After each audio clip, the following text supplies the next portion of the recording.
फातिमा साहिबा, मरियम आप आपको बुला रही हैं। ठीक है।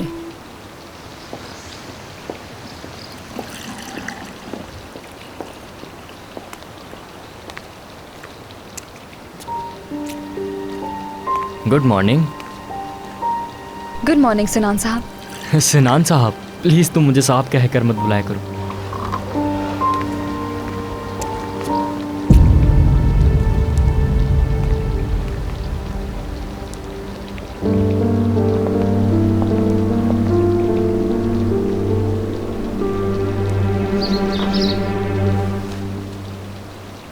सिनान, ये इस नई मुलाजमा का क्या नाम है बेटा? सबा।